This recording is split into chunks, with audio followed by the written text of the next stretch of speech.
Bonjour tout le monde. J'en ai déjà parlé dans les conférences ou dans d'autres vidéos, et notamment dans la conférence sur le bouquin du 11 septembre qu'on a réalisé à Marseille. Donc le 11 septembre n'a pas eu lieu. Donc j'avais parlé de ce livre TV Lobotomie, dont l'auteur est le neuroscientifique Michel Desmurger, et sous-titré La vérité scientifique sur les effets de la télévision, édition Max Milo, 19,90 €, que je vous invite à aller acheter immédiatement si ce n'est pas encore fait, mais alors là, vraiment immédiatement. Bouquin de 300 pages, 315 pages, avec les références, en réalité 250 pages.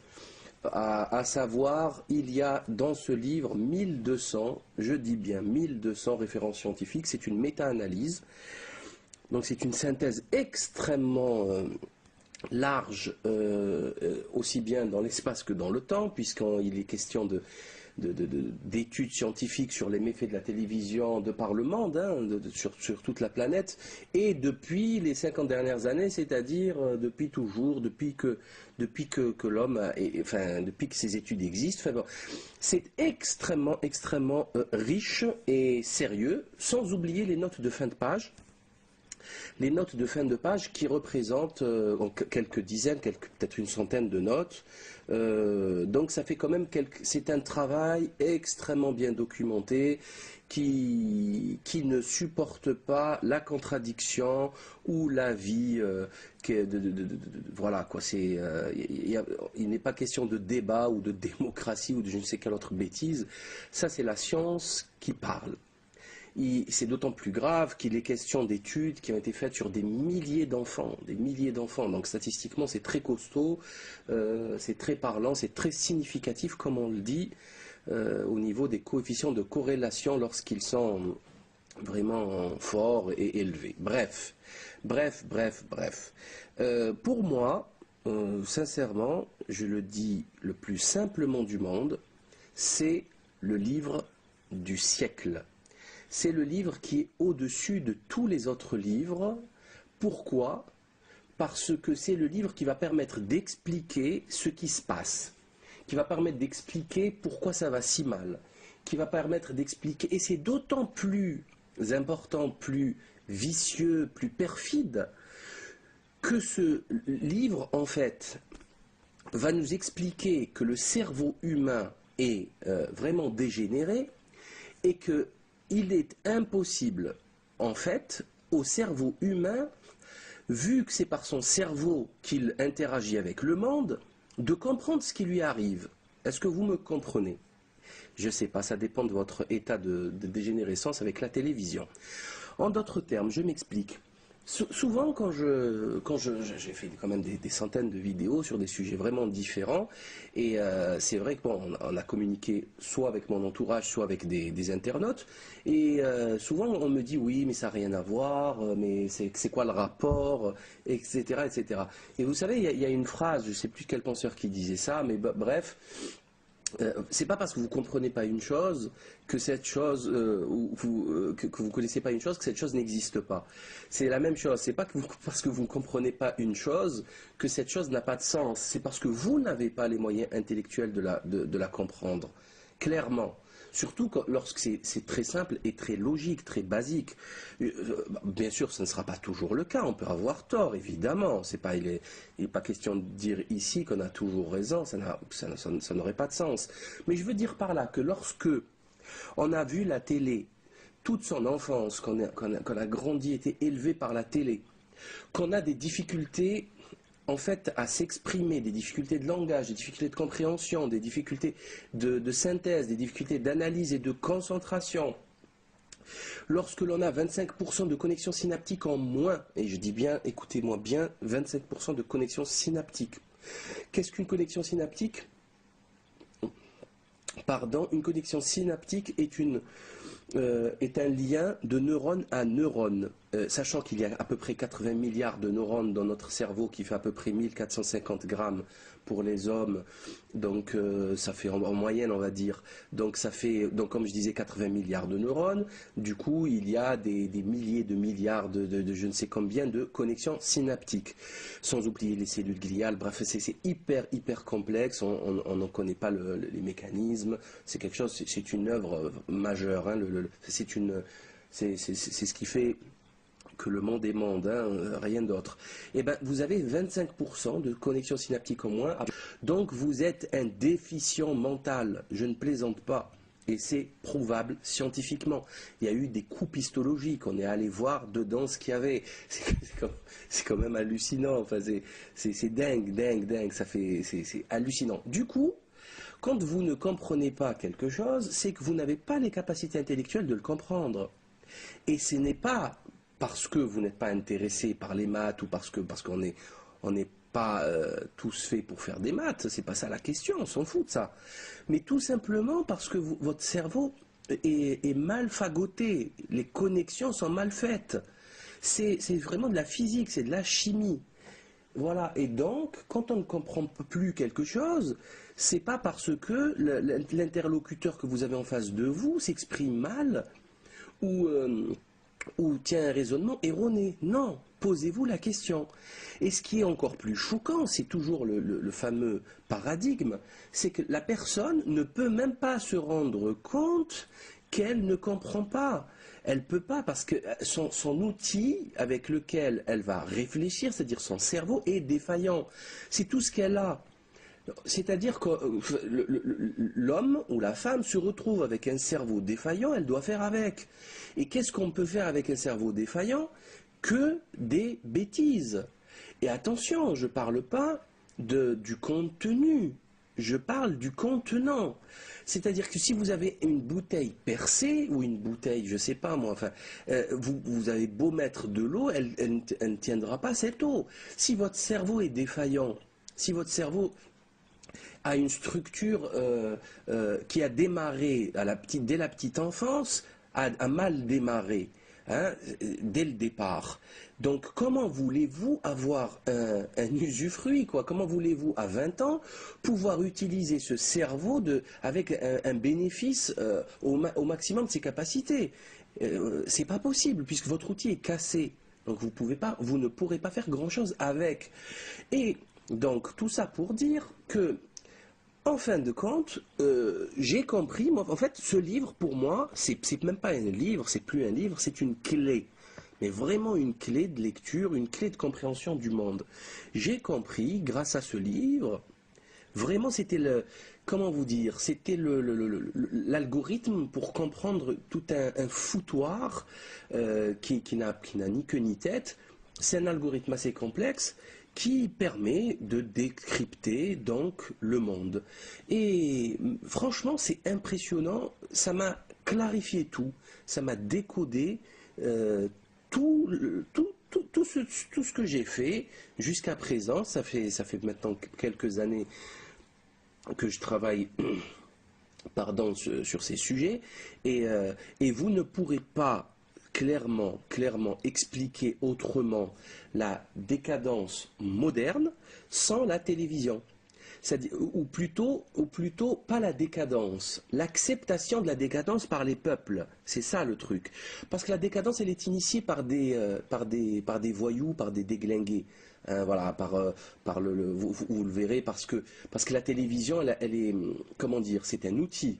C'est un outil, mais qu'est-ce qu'on met dedans? Ce qu'on met dedans, c'est autre chose. On aurait pu mettre dedans des choses intéressantes. Non, on va mettre dedans que des conneries, c'est-à-dire incitation à la cigarette, à l'alcool, au comportement sexuel à risque, du coup avortement, dépression, etc. Incitation à la légèreté, au paraître, donc à la marque, au culte de soi, au culte, enfin, de l'ego, etc. Donc il y a quand même des gens qui font tirer les programmes vers le bas. Voilà.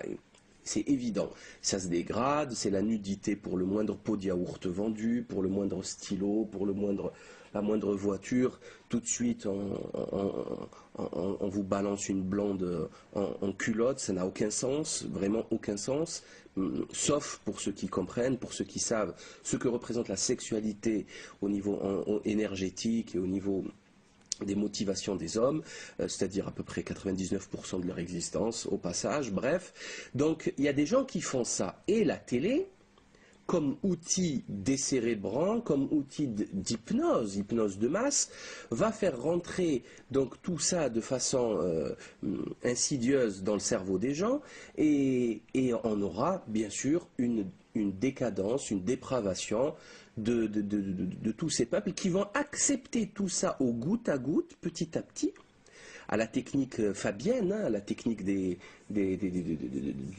millimètre par millimètre, et in fine, au bout de quelques années, on remarque que la société a totalement changé et que tout le monde a accepté ce changement qui n'a ni queue ni tête, où le désordre règne, où la souffrance règne. Il n'y a plus rien. Enfin, les gens souffrent, les gens ne peuvent plus s'endormir sans prendre un cacheton, ça n'a pas de sens. Après une journée de 15 heures de travail éreintante, les gens sont obligés de prendre un comprimé pour dormir. Enfin, moi, j'ai jamais eu du mal à dormir. Il suffit, enfin, laissez-moi travailler une journée, j'arrive le soir, je m'endors. Je ne vais pas prendre un comprimé pour dormir, il ne manquerait plus que ça. Ça n'a pas de sens. Les gens sont en souffrance. Les divorces, les femmes célibataires, la violence dans le couple ou en dehors du couple, enfin le couple marié ou pas marié, couple tout simple quoi. On voit la dégradation des rapports entre l'homme et la femme avec les enfants qui frappent leurs parents, qui les insultent, qui sont agités, etc., etc. Donc tout ceci a une explication. Il y a d'autres explications, attention, hein, et je les ai traitées dans d'autres vidéos. C'est, par exemple, les bonbons avec tous les colorants et les additifs alimentaires, les fameux E300, 400, etc., qui pour la plupart créent des maladies, de l'agitation, de l'asthme, des allergies, etc. Donc il y a d'autres causes à toute cette agitation des enfants qui ne tiennent plus sur place. Il y a quelque chose qui ne va pas. Mais il y a aussi la télé, il y a aussi les dessins animés, il y a aussi les images rapide, etc., où on a vu au Japon, par exemple, des enfants tomber en crise d'épilepsie à cause des rythmes de la télé. Il faut savoir que vous avez des universités, des scientifiques qui travaillent sur les rythmes des images, les couleurs, etc., de façon vraiment scientifique, avec vous savez, les récepteurs, etc., qu'il y a sur le cerveau, et qui étudient les chocs, les variations électriques, électromagnétiques, etc., du cerveau, pour comprendre, pour trouver le meilleur moyen d'attirer l'attention ou de pénétrer dans la mémoire du cerveau. Et ces gens-là nous manipulent, vous manipulent, clairement, clairement. Donc, je voulais juste, maintenant que j'ai dit tout ça, donc je ne peux que vous inviter à immédiatement aller acheter ce livre, mais vraiment tout de suite le lire et le distribuer. Et je vais maintenant vous donner 2-3 exemples du bouquin, rapidement, pour comprendre ce qu'il en est. Il y a un exemple à la page 21 de ce livre, d'une extrême gravité, mais vraiment d'une extrême. Il faut que vous compreniez que nous sommes en train de parler de l'antéchrist de l'humanité. Vraiment, hein, de l'antéchrist de l'humanité. Et pour preuve, c'est vraiment un fléau. Je ne pense pas qu'il y en ait un autre aujourd'hui sur Terre plus violent, plus destructeur. Écoutez-moi bien. Écoutez-moi bien, page 21, deuxième paragraphe. Sur le fond, cette allusion au célèbre paquebot, c'est le Titanic, me semble d'autant moins déplacée que la télévision ne limite pas ses désastreuses influences à quelques frivoles anecdotes. Elle parvient avec une inquiétante constance à éroder jusqu'à notre humanité même. Je me rappelle ainsi par exemple ce gosse de 3 ans, tout juste opéré d'une tumeur cérébrale et pleurant tristement face à un écran vide parce que sa mère l'avait laissé seule pour aller voir ailleurs plus belle la vie. Plus exactement, poubelle la vie. J'ouvre les guillemets, c'est la maman qui s'exprime. Vous comprenez, m'avait expliqué la marâtre à son retour. Ici, c'est impossible de regarder, il n'arrête pas de gémir. Fermeture des guillemets. Pauvre gosse, contraint de pleurer seul au milieu des blouses blanches débordées parce que sa mère n'avait pas eu son fixe cathodique. Voilà la réalité de la télévision, chers amis, chers auditeurs. C'est la destruction du lien maternel. Est-ce que vous vous rendez compte de la gravité de ce que je viens de lire? Je pense pas. Je pense pas. Parce que moi-même, je ne m'en rends pas compte tellement c'est extrêmement violent. On a changé de dimension. Et ce n'est plus une dégénérescence, c'est tout simplement une déshumanisation. Et je dirais même, parce que quand on dit déshumaniser quelqu'un, il se retrouve au stade animal. Faux, c'est pire encore, c'est une déshumanisation, une désanimalisation de l'homme. C'est parce que je n'ai jamais vu un animal laisser ses enfants comme ça en pâture aux ennemis, ou je ne sais pas moi, enfin, non nourris, etc. Non, c'est les animaux, ils s'occupent très très bien de leurs enfants, de leur progéniture. Donc c'est évident, tout le monde le sait. Donc il s'agit ici de quelque chose de démoniaque, quoi, de quelque chose d'une autre nature. Autre petites informations, la télévision agit négativement sur le sommeil, puisque vous le savez maintenant, des enfants ont la télé à la maison, dans leur chambre, et qu'ils dorment très très tard. Du coup, écoutez bien, hein, écoutez bien ce que je dis. Donc elle agit négativement sur le sommeil, ils dorment peu, ils se réveillent fatigués, et ça agit donc négativement sur la croissance. Sur la croissance, le sommeil, je vous le rappelle. Ok? C'est extrêmement grave, extrêmement grave. La croissance, on n'en a qu'une seule dans la vie, hein. Vous la ratez ou vous la réussissez. Si vous la ratez, c'est fini, c'est terminé. Vous finirez votre vie avec. Autre catastrophe cathodique. Alors, l'usage de la télé, alors là je suis à la page 25, hein. L'usage cathodique accélérait le déclin cognitif des seniors, c'est-à-dire que la probabilité de contracter la maladie d'Alzheimer augmente d'un solide 30% pour chaque heure de télévision consommée entre 40 et 60 ans. Donc une augmentation de 30% par heure de télé entre 40 et 60 ans, surtout si, toujours pareil, on a nos 25% de connexion synaptique initiale dès le départ. Donc on démarre avec un capital minuscule, risible, et on finit avec une dégénérescence neuronale. Voilà, tout simplement. Nous avons par exemple dans la page 26 une suite de catastrophes armageddonnesques. Je cite, hein, ça va être plus simple. En effet, les recherches scientifiques les plus récentes ont largement confirmé les répercussions de la consommation cathodique sur l'obésité, le développement des troubles attentionnels, l'éclosion de comportements agressifs, l'émergence de valeurs sociales consuméristes et l'apparition de conduites sanitaires à risque, tabac, alcool, sexualité non protégée, drogue, etc. Il ne subsiste aucun doute que la télévision et les médias électroniques influencent négativement le bien-être mental et physique des enfants. Notons qu'au rang des derniers préjudices identifiés se trouve l'autisme. La télévision pourrait représenter l'un des facteurs de déclenchement de cette pathologie chez les enfants prédisposés. Donc vous avez ici quand même un petit cocktail explosif qui vous fait comprendre maintenant qu'est-ce qui se passe dans votre entourage. Ben maintenant, vous le savez. Hein, ça y est. Vous vous demandiez est-ce que c'était normal, est-ce que c'est logique. Ben non, c'est pas logique, c'est totalement anormal. Voilà, et la cause, vous la connaissez maintenant. Un mythe est détruit, est explosé dans ce bouquin, c'est le mythe de la télévision éducative. Vous savez, les chaînes éducatives ou les DVD éducatifs, si vous voulez, pour apprendre une langue, etc. Totalement faux. On ne pourra jamais mieux apprendre qu'avec un interlocuteur humain.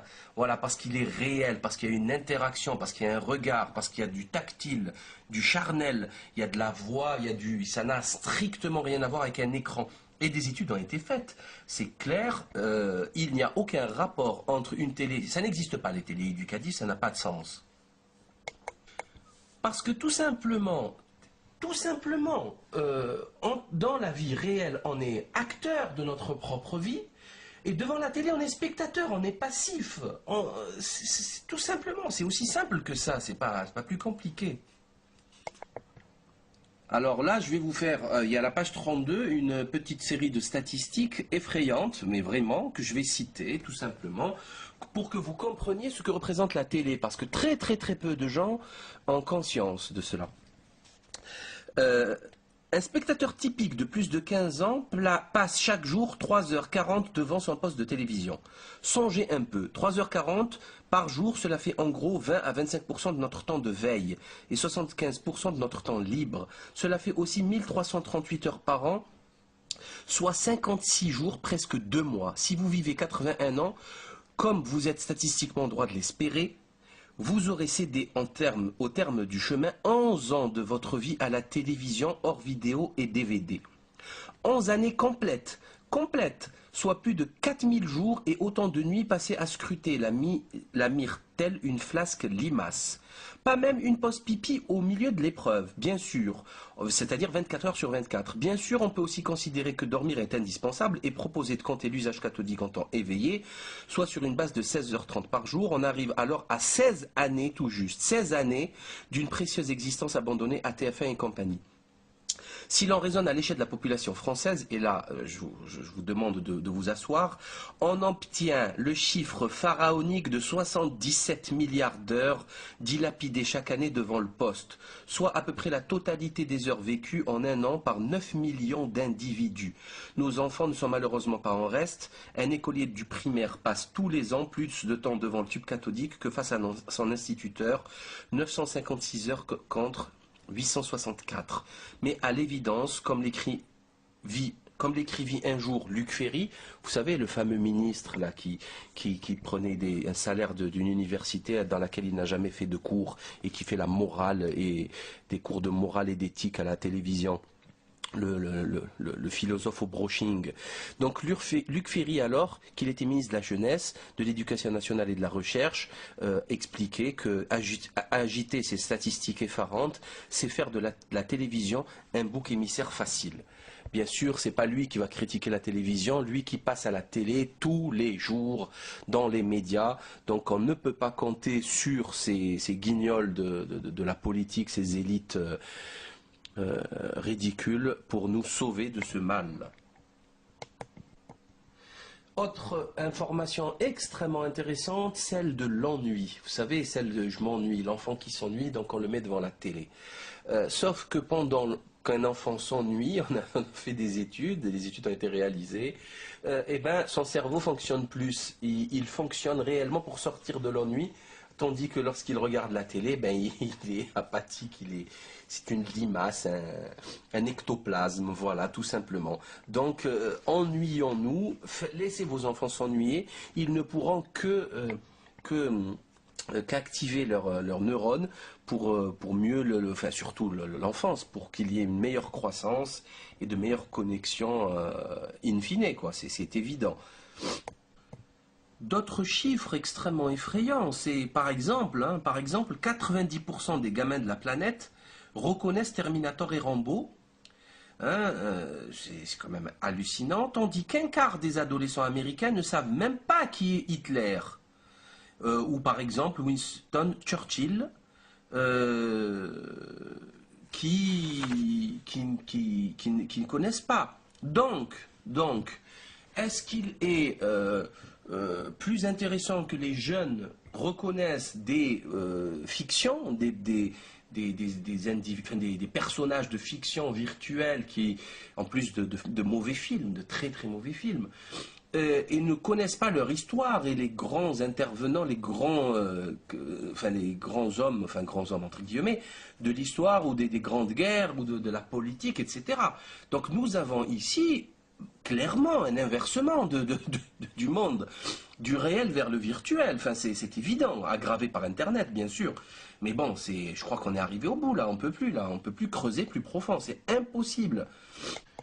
Il y a d'autres informations qu'il faut reconnaître et connaître. C'est que les plus grands conflits familiaux dans le couple sont dus à la télé. Avec les enfants aussi, parce qu'il n'y a pas 40 000 télés et chacun veut voir son programme. Donc ça crée vraiment beaucoup de conflits, ça il faut le savoir. Autre chose, on nous fait croire que c'est les enfants qui veulent rester devant la télé. C'est totalement faux. C'est les adultes qui poussent et forcent les enfants à rester devant la télé jusqu'à ce qu'ils deviennent addicts. Les enfants, vous lui donnez une bille ou un ballon, vous le mettez dans la rue, il adorerait ça, adorerait ça. Il trouvera, même pas sans ballon, sans rien, il trouvera les moyens de s'amuser. Avec des pierres, il va inventer des jeux, mais c'est délirant, délirant ce qu'un enfant est capable de faire. Tandis que quand on le met devant la télé, c'est terminé, on a signé son arrêt de mort, c'est fini. On a tué l'homme, on l'a transformé en autre chose et on a détruit l'outil le plus puissant que la planète Terre possède, le cerveau humain.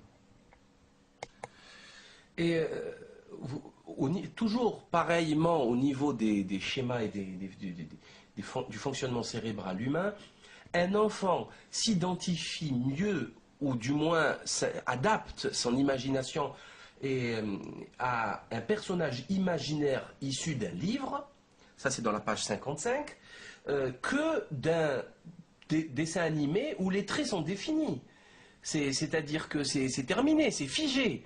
Il a des lunettes, il a une casquette, il a telle couleur, tels yeux, telle taille, alors qu'un personnage imaginaire, un personnage de littérature, a 1 milliard de possibilités. Enfin, il peut être n'importe qui, c'est ça qui est génial, c'est ça qui est infini, qui rend la lecture infiniment plus intéressante et plus agréable. Très important, c'est très très important.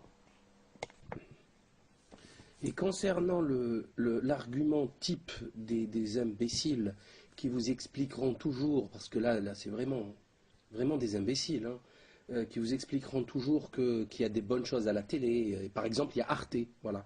Et en fait, c'est totalement faux, nul et non avenu, parce que la bonne chose va être noyée dans un torrent, dans un tsunami de bêtises affligeantes.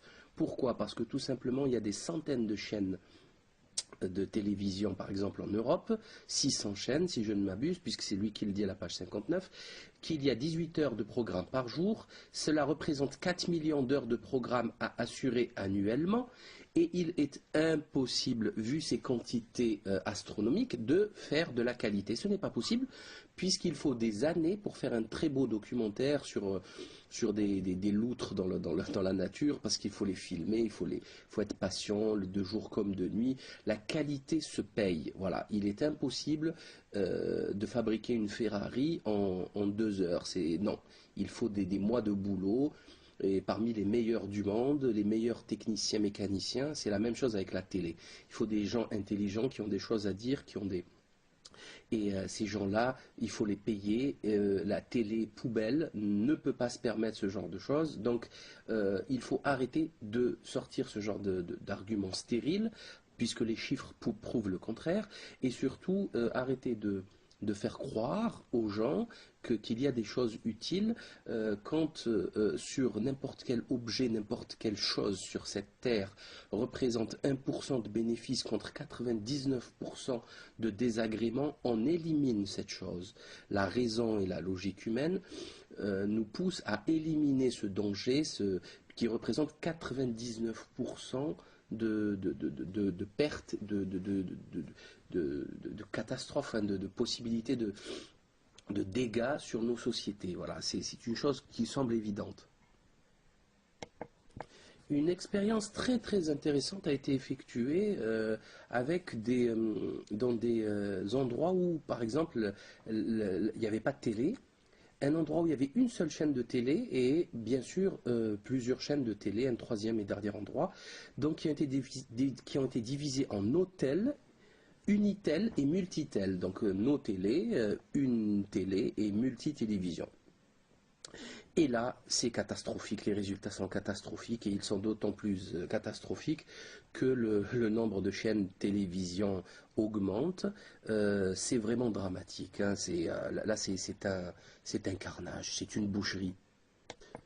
Tout simplement, la conclusion se résume ainsi, page 94, j'ouvre les guillemets. Le temps passé par les enfants et adolescents américains à regarder la télévision est associé négativement avec leur performance scolaire. La qualité des mesures, la taille et l'exhaustivité des échantillons ainsi que la cohérence des résultats rend cette conclusion irréfutable.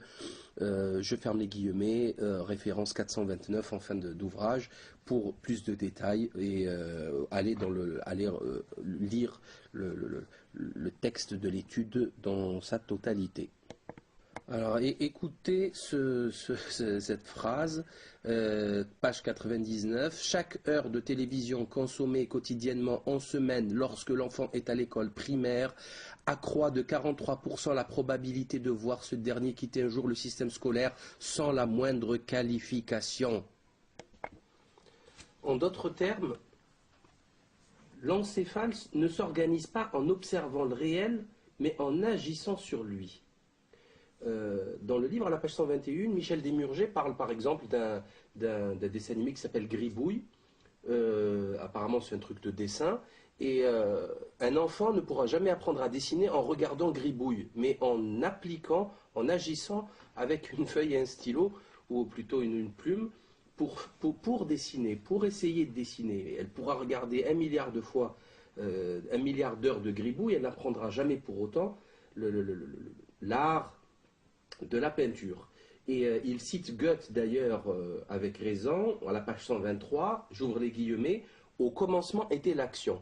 Donc c'est l'action qui fait l'homme et non l'observation. Enfin, c'est surtout, enfin, l'observation pourrait,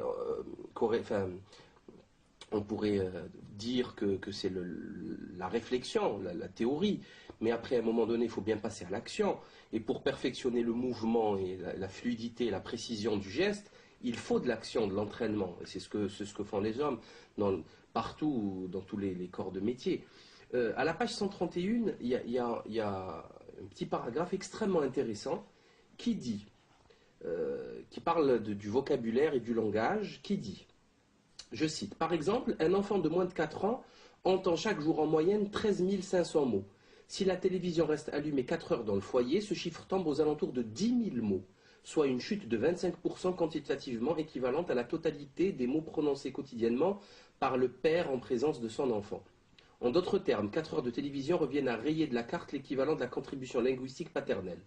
À 3 ans, cette amputation représenterait un déficit net cumulé de près de 14 millions de mots. 14 millions de mots. On comprend maintenant pourquoi les enfants sont des imbéciles, ont un vocabulaire de souris, c'est une catastrophe. Et là, les chiffres, ils sont donnés. C'est scientifique, c'est évident. Maintenant, je ne peux m'empêcher de vous montrer cette image, des dessins organisés donc, dans une étude aussi, pareillement, donc avec des enfants qui ont regardé moins d'1 heure de télé par jour, et les autres plus de 3 heures de télé par jour. Et là, c'est toujours pareil, vous voyez, vous pourriez entraîner un singe à faire des dessins plus jolis, puisqu'on a vu des éléphants d'ailleurs se dessiner eux-mêmes. Donc on voit que l'être humain est de plus en plus stupide, de plus en plus débile, et c'est inquiétant. Prenons maintenant l'exemple de la cigarette. Il y a tout un chapitre sur la gravité donc, de la publicité illégale, d'ailleurs, au passage. Par exemple, pour la cigarette, l'alcool, etc. Concernant la cigarette, 1,3 milliard d'humains fument. Et chaque année, vous avez à peu près 6 millions de morts, ce qui équivaut à rayer un pays comme le Danemark chaque année de la surface de la Terre. C'est quand même assez dramatique. Hein. C'est un génocide, on a 6 millions de morts chaque année pour rien. Et bien sûr, beaucoup plus, des dizaines de millions de cancéreux qui souffrent de chimiothérapie, auxquels on a enlevé la trachée, qui ont un trou, bon bref, c'est quand même assez dramatique. Des études ont été réalisées, et sur des centaines de films, par exemple Polanski et Glantz, ont suivi sur une période de 1999 à 2005 certains films, et ont remarqué qu'il y avait 2700 scènes tabagiques, qu'il y en avait quasiment partout, et que ça incitait, augmentait d'énormément. Ça triplait, ça quadruplait les facteurs chance de fumer pour un adolescent qui regarde ça et qui va s'identifier au héros Et ne me dites pas que c'est pas important. Il suffit de voir les gens comment ils réagissent face aux stars du showbiz pour voir que réellement ils s'identifient avec tous les posters, etc. C'est quand même quelque chose d'extrêmement sérieux et dangereux. Et d'ailleurs, il n'y a qu'à voir aujourd'hui, on donne à nos enfants des noms de stars, hein, des noms de stars de séries télé ou de, je sais pas moi, d'acteurs, de chanteurs, comme cet imbécile qui a nommé son fils Johnny Hallyday, quoi, ou sa petite fille du nom de la fille de Johnny Hallyday, etc. Ce qui crée d'ailleurs des conflits intrafamiliaux extrêmement lourds. Et donc c'est une réalité assez lourde à porter qui est loin d'être négligeable. Autre petite anecdote, lorsque la télévision est arrivée dans une île très éloignée où il y avait des peuplades extrêmement bien, comment dire, qui se portaient très bien, et ben, du jour au lendemain, les femmes ont commencé à faire des régimes, à maigrir, voilà, à se faire vomir, parce qu'elles voulaient ressembler aux, aux stars de la télévision. Alors que tout se passait très bien, hein, c'est une société prospère, voilà. Donc on leur a rentré le diable à la maison et le désordre a commencé. Je vous laisse imaginer ce que ça représente. Tout ceci n'a aucun sens, absolument aucun sens. Euh, mais voilà, c'est les dégâts de la télé.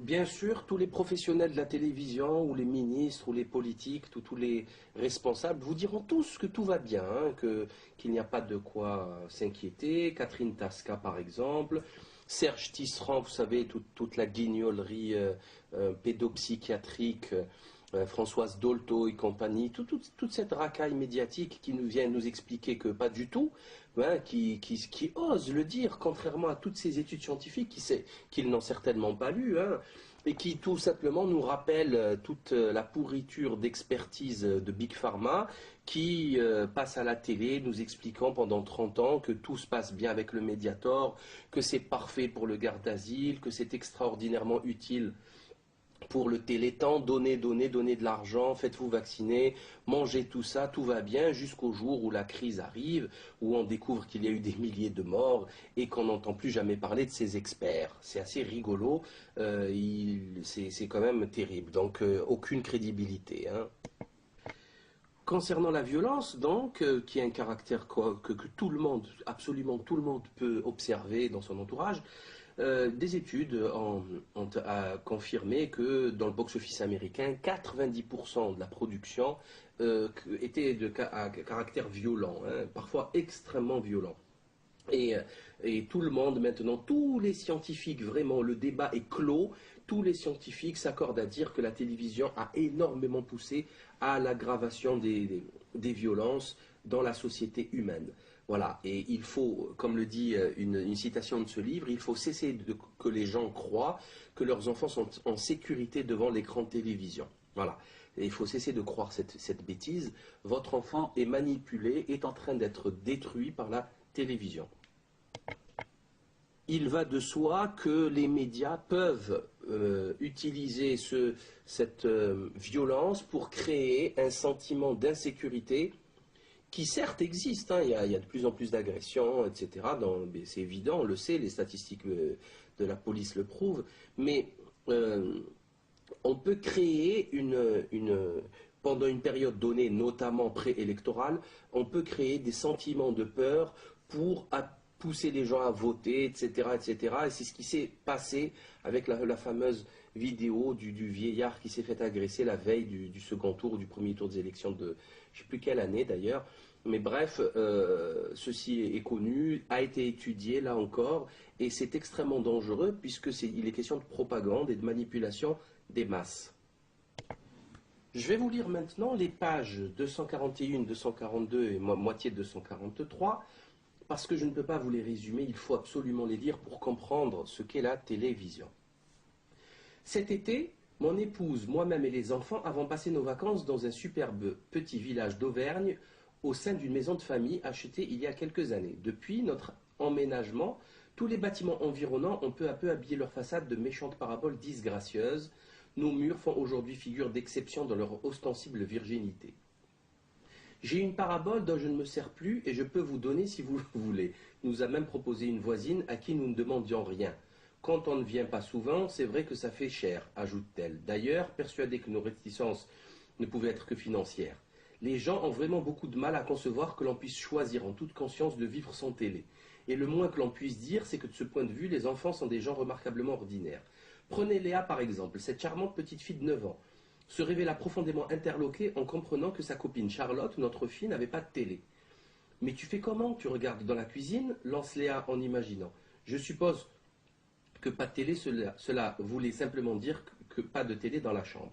Non, non, reprit Charlotte. On n'en a pas à la maison, mes parents ne veulent pas. Un lent silence s'ensuivit finalement, ponctué d'une désarmante réplique dont les enfants ont le secret. Tu sais, tu peux venir chez moi, si tu veux, mon papa il est gentil, lui, il te laissera regarder.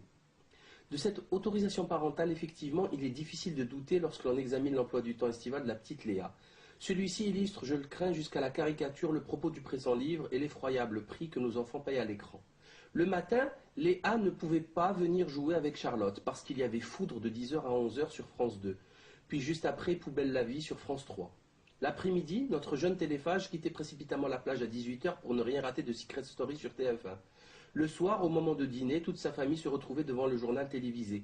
La journée s'achevait alors par 2 ou 3 épisodes d'une série quelconque, de préférence américaine. Au bas mot, cet empilement représentait 5 heures d'exposition quotidienne, soit pour 2 mois d'été, 300 heures au total, équivalent à près de 19 jours de temps de veille, 19 jours de vie et des dizaines d'expériences formatives envolées à jamais dans les méandres du néant cathodique. 19 jours pollués, emplis d'incitations tabagiques, alcooliques, sexuelles et consuméristes. Un vrai désastre dont l'ampleur ne s'appréhende vraiment qu'en comparant les emplois du temps de Léa et Charlotte. Pendant ses vacances, Charlotte a été contrainte de s'occuper par elle-même sans l'aide de la télévision. Il lui a alors fallu construire des activités, trouver des partenaires de jeu, adapter ses projets aux conditions météorologiques, etc. Au final, les heures dilapidées par Léa face à Foudre, Plus belle la vie, les experts, Desperate Housewives ou Secret Story ont été utilisés par Charlotte pour dormir, nager, rêver, faire du vélo, chasser les papillons, préparer des gâteaux, nourrir les ânes de la voisine ou simplement lire un bouquin. Concernant ce dernier point, par exemple, j'avais glissé dans les bagages de la demoiselle un livre d'histoire de France que je trouvais fort bien réalisé. Elle l'ouvrit sans entrain par une matinée lourde d'un abyssal ennui. Un ennui qui évidemment n'aurait jamais vu le jour si une télé avait été présente. Rapidement, Charlotte entra dans le récit qui lui était proposé. Elle le dévora en quelques jours avec un évident plaisir et réclama immédiatement un ouvrage sur Jeanne d'Arc et le Moyen-Âge. Plusieurs fois, elle se transforma en conteuse émérite au profit de sa sœur, de 4 ans, qui l'interrogeait sur les images du livre.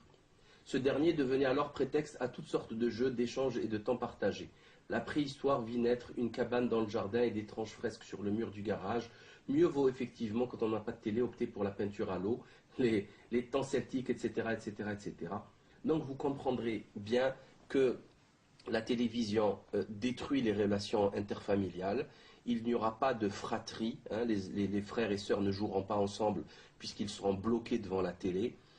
L'intérêt des parents vers leurs enfants diminuera puisque leur attention sera accaparée par la télé. Il n'y aura pas d'ennui, donc pas d'imagination, etc., etc. Tout ceci est largement décrit dans ce bouquin que je vous incite vraiment encore une fois à lire et à relire. Pour finir donc, je vous incite vraiment à aller dans le détail de ce bouquin pour comprendre, comme je le disais au départ, qu'il n'y a qu'une seule issue à la télévision, un seul avenir possible et souhaitable, c'est de l'éteindre, de la jeter, de la casser, ne surtout pas la vendre. Hein.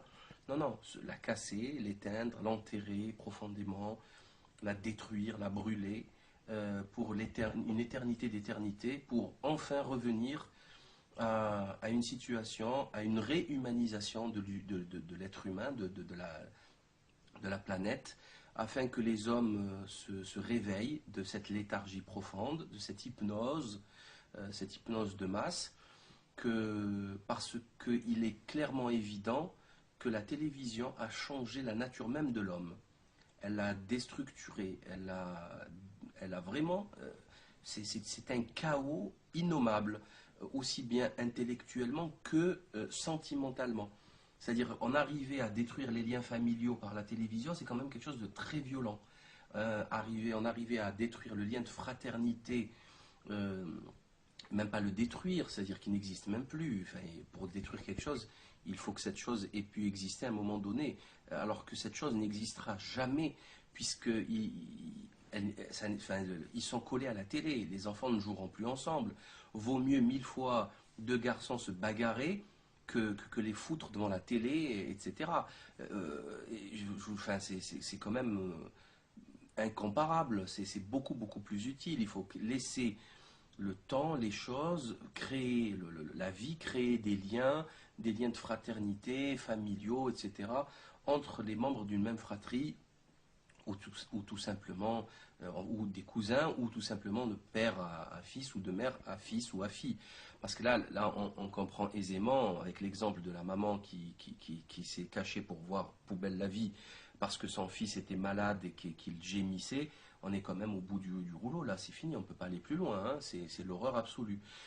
Donc il n'y a qu'une seule chose à faire, il y a un petit bouton, hein, où il y a écrit en haut on, en bas off.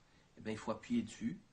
Il faut appuyer dessus pour en finir et sortir de cette dictature, de cette hégémonie, de cette folie qu'est la télévision, et se réveiller à la réalité du monde, à commencer à agir sur le monde, à quitter son statut de spectateur pour devenir acteur du monde, pour interagir avec le monde et changer le monde.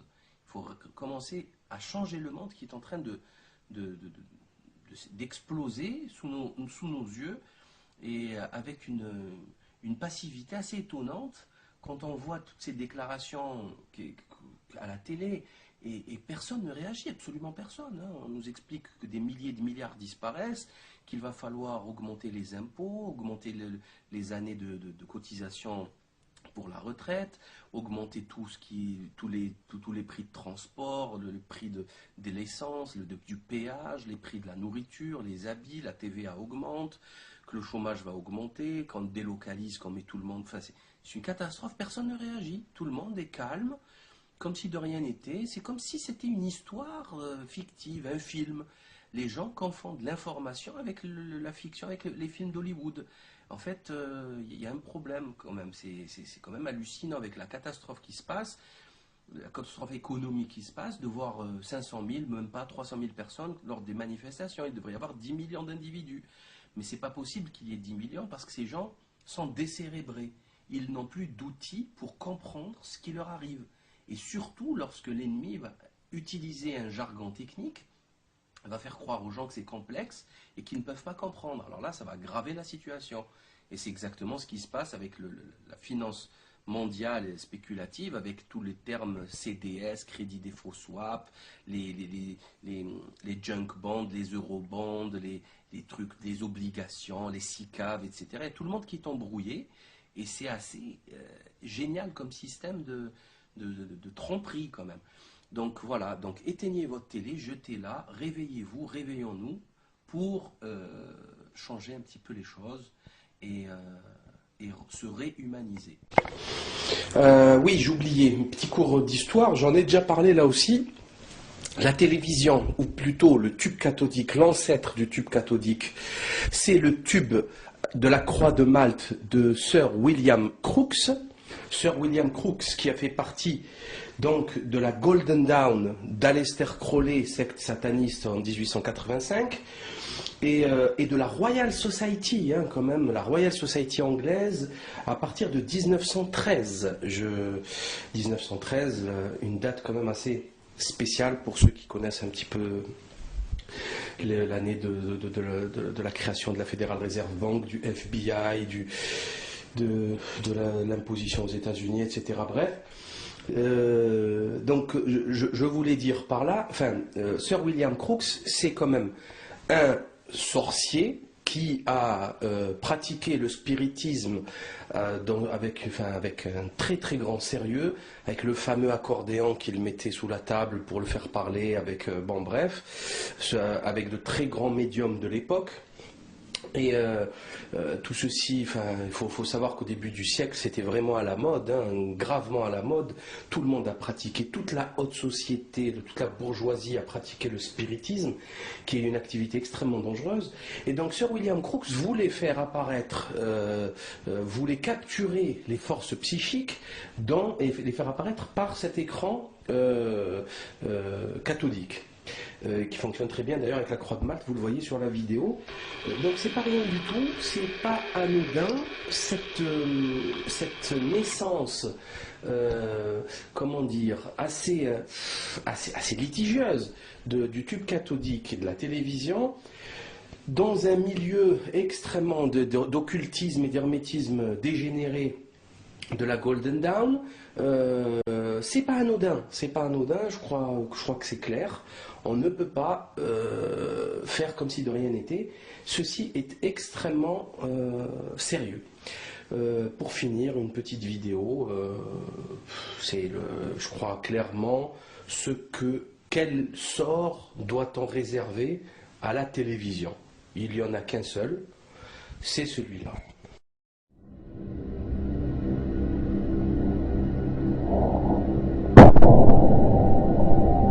Shows you how quickly glass cracks. It's like 2 frames.